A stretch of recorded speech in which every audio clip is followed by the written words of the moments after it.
Alright, আজকের ফ্রিজে যে সমস্যাগুলো রয়েছে সেটি হচ্ছে যে থার্মোস্ট্যাট। তো আমরা একটি ফ্রিজে যখন আমরা গিয়ে দেখি যে ফ্রিজটা চলতেছে না, তখন আমাদের সর্বপ্রথম যে কাজগুলো করতে হয়, আমাদের ফ্রিজটা চলতেছে কি না, রানিং আছে কি না সেটা দেখতে হয়।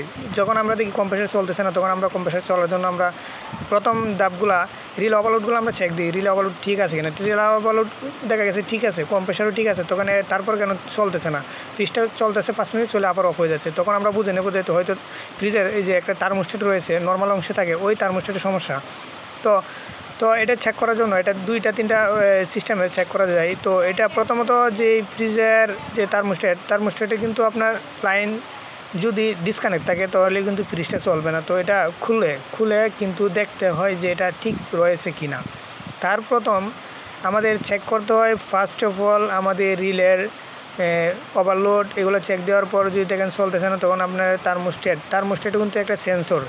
যখন ফ্রিজে নর্মাল অংশে বরফ মানে ঠান্ডাটা পুরোপুরি আসে যাবে, তখন কিন্তু আপনার থার্মোস্ট্যাটের লাইনের ভিতরে একটা থাকে, গ্যাস থাকে। গ্যাসটা তখন উপরে আস্তে হয়ে উপর সরে যায়, তখন কিন্তু ফ্রিজটি অফ হয়ে যায়। তখন আবার ঠান্ডাটা আস্তে ছেড়ে যায়, তাহলে বরফটা ঠান্ডাটা আবার গ্যাসটা ওইদিকে যায়, শুরু মাথায় যাওয়ার পর কিন্তু আবার ফ্রিজটি অন হয়ে যায়। তো এটাই হচ্ছে ওই আপনার এর কাজ।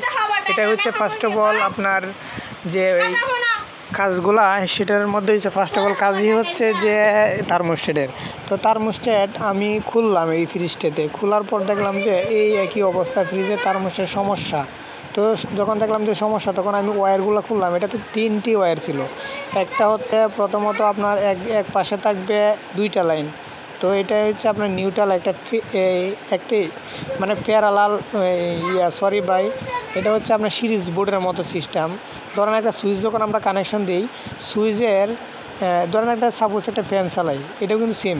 ধরেন একটা ফ্যানের মধ্যে 2টা, একটা নিউট্রাল একটা ফেজ থাকে। তো থাকার পরে একটা নিউট্রালটা সরাসরি আপনার ফ্যান বা মোটর যে কোনো বা এই বৈদ্যুতিক ফার্স্টের মধ্যে আমরা লাইনটা কানেকশন থাকে। তারপর হচ্ছে যে ফেজটা থাকে, ফেজটার মধ্যে একটা সুইচ সিস্টেম থাকে। যে সুইচটা যখন অন হবে, তখন কিন্তু আপনি হয়তো আপনার ফ্যান চালাইতেছেন, ফ্যানটা রানিং হবে, অথবা আপনার লাইট জ্বালাইতেছেন, লাইটটা রানিং হবে। তখন ঠিক সেম একই অবস্থা। এটা থার্মোস্ট্যাটের সুইচ, এটা কিন্তু একটা সুইচ সিস্টেম। তো আমরা এটা ফেজটা আমরা ফেজ আর হচ্ছে নিউট্রালটা আমি ফেজটা আমি সুইচটা শর্ট করে এগুলো লাগিয়ে দিয়ে আমি কম্প্রেসারটা এবার চালু দেবো। চালু দেওয়ার পর দেখতেছি কম্প্রেসারটা চলতেছে না। তো